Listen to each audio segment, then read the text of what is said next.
Hi hello అందరికీ నమస్కారం. Welcome to RK media. నేను మీ రవి.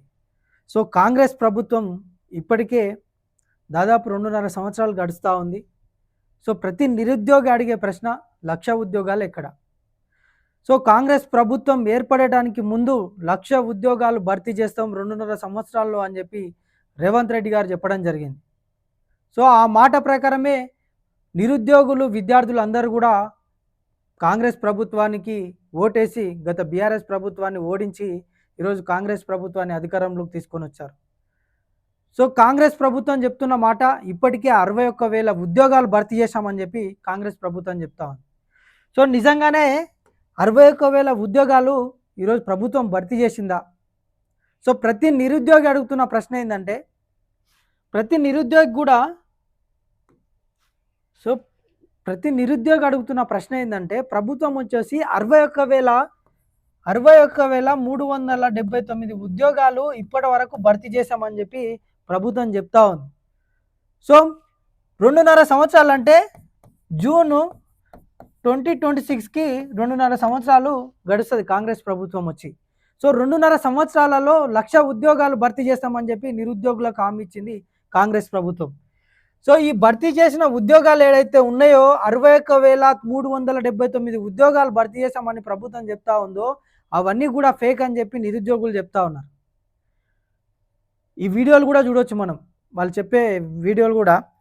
నిరుద్యోగులు చెప్తా ఉన్నారు 61,000 ఉద్యోగాలు వాళ్ళు భర్తీ చేయలే. గత బీఆర్ఎస్ ప్రభుత్వము ఇచ్చిన నోటిఫికేషన్లనే బీఆర్ఎస్ ప్రభుత్వం ఇచ్చిన నోటిఫికేషన్లనే వాళ్ళు అప్పుడు పేపర్ లీకేజీలు చేసి ఎగ్జామ్లు క్యాన్సిల్ అయితే మళ్ళీ కోర్టు నుంచి ఆర్డర్స్ వచ్చిన తర్వాత మళ్ళీ కొత్తగా ఎగ్జామ్స్ రిక్రూట్ చేసుకొని వాళ్ళకి ఇచ్చారు కదా తప్ప కొత్త నోటిఫికేషన్లు వాళ్ళు ఏమి ఇవ్వలేదు. ఒక డిఎస్సి నోటిఫికేషన్, పాత నోటిఫికేషన్కి ఒక 5,000 ఉద్యోగాలు ఎక్స్ట్రా ఇచ్చారు. మిగతా జీపీఓలు అని చెప్పి దానికి ఒక 5,000 ఉద్యోగాలు భర్తీ చేసారు తప్ప వాళ్ళు కొత్తగా ఇచ్చిన ఉద్యోగాలు ఏమీ లేవు. టీజీపీఎస్సీ నుంచి ఇంకా దౌర్భాగ్యం ఏంటంటే, టీజీపీఎస్సీ నుంచి ఇంతవరకు కూడా ఒక్క నోటిఫికేషన్ కూడా, పెద్ద నోటిఫికేషన్లు ఒక్కటి కూడా రాలేవు. వాళ్ళు డిఎస్సి కానీ, గ్రూప్ 1 కానీ, గ్రూప్ 3, గ్రూప్ 4 కానీ ఇవన్నీ కూడా పాత నోటిఫికేషన్లే తప్ప ఇప్పుడు కొత్తగా వచ్చిన వాళ్ళు నోటిఫికేషన్ ఇచ్చింది ఏది లేదని చెప్పి నిరుద్యోగులు చెప్తా ఉన్నారు.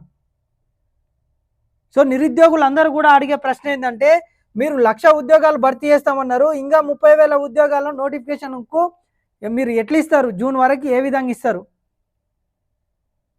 నిజంగానే మీరు 61,000 ఉద్యోగాలు భర్తీ చేశామని చెప్తా ఉన్నారు కదా. 61,000 ఉద్యోగాలు ఏ డిపార్ట్మెంట్లో భర్తీ చేశారు? గత బీఆర్ఎస్ ప్రభుత్వం ఇచ్చిన నోటిఫికేషన్ పక్కన పెడితే మీరు కొత్తగా ప్రభుత్వం వచ్చిన తర్వాత మీరు కొత్తగా ఎన్ని ఉద్యోగాలు రూపకల్పన చేశారు? 1,00,000 ఉద్యోగాలు. వాళ్ళు పాత నోటిఫికేషన్స్ పక్కన పెట్టండి. ఫస్ట్ వచ్చిన నోటిఫికేషన్ కాకుండా కాంగ్రెస్ ప్రభుత్వం వచ్చిన తర్వాత మీరు కొత్తగా ఎన్ని ఉద్యోగాలు రూపకల్పన చేశారు? డిపార్ట్మెంట్ వైజు మాకు డేటా కావాలని చెప్పి అడుగుతూ ఉన్నారు. డిపార్ట్మెంట్ వైజ్ డేటా కావాలి, మీరు ఎన్ని రిక్రూట్ చేసిర్రు, ఎంతమందికి మీరు ఈ అపాయింట్మెంట్ ఆర్డర్స్ ఇచ్చారు అని చెప్పి అది ఒక శ్వేతపత్రం రిలీజ్ చేయాలని చెప్పి మా ఆర్కే మీడియా నుంచి ప్రభుత్వాన్ని డిమాండ్ చేస్తూ ఉన్నాం. నాయకులు కూడా, తెలంగాణ వ్యాప్తంగా గెలిచిన నాయకులు కూడా అసెంబ్లీ సమావేశాలు స్టార్ట్ అయ్యి ఈ అసెంబ్లీ సమావేశాల్లో నిరుద్యోగాల పక్షాన మాట్లాడాలని చెప్పి నేను మా ఆర్కే మీడియా నుంచి కోరుతా ఉన్నాం. ఈ 61,000 ఉద్యోగాలు ప్రభుత్వం ఏ డిపార్ట్మెంట్ నుంచి ఎక్కడ నుంచి రిక్రూట్ చేసిర్రు? పాత నోటిఫికేషన్లు పక్కన పెడితే కొత్తగా కాంగ్రెస్ ప్రభుత్వం వచ్చిన తర్వాత ఈ 61,000 ఉద్యోగాల పరిస్థితి ఏంది? వాళ్ళు ఎంతమందికి అపాయింట్మెంట్ ఆర్డర్స్ ఇచ్చారని చెప్పి గట్టిగా అడగాలని చెప్పి మా ఆర్కే మీడియా కోరుతా ఉన్నాం. నిరుద్యోగులు అడిగే ప్రశ్న ఇది. ఇప్పుడు వచ్చిన కాంగ్రెస్ ప్రభుత్వం కూడా పాత ఉద్యోగాలనే వాళ్ళు ఫుల్ఫిల్ చేశారు. అప్పుడు పేపర్ లీకేజ్లు ఉంటే ఇప్పుడు ఆ నోటిఫికేషన్లనే ఫుల్ఫిల్ చేసారు తప్ప కొత్తగా వాళ్ళు వచ్చిన తర్వాత ఉద్యోగాలు వేయలేదని చెప్పి నిరుద్యోగులు చెప్తా ఉన్నారు ఈరోజు పోతే. ప్రభుత్వం కూడా దీనిపైన ఆలోచించుకోవాలి. నిరుద్యోగులే ఈరోజు మీ ప్రభుత్వం రావడానికి ముఖ్య కారణమని గుర్తుపెట్టుకోవాలి. నిరుద్యోగులు, విద్యార్థులు తలుచుకుంటే ప్రభుత్వాలు కూలిపోతాయి. కాబట్టి నిరుద్యోగులకు ఏదైతే ఆశ చూపెట్టినరో 1,00,000 ఉద్యోగాలు 2.5 సంవత్సరాల్లో భర్తీ చేస్తామని చెప్పి హామీ ఇచ్చిర్రో, రేవంత్ రెడ్డి గారు చెప్పిర్రో ఆ ఉద్యోగాలు భర్తీ చేయాలని చెప్పి మా ఆర్కే మీడియా నుంచి కోరుతా ఉన్నాం.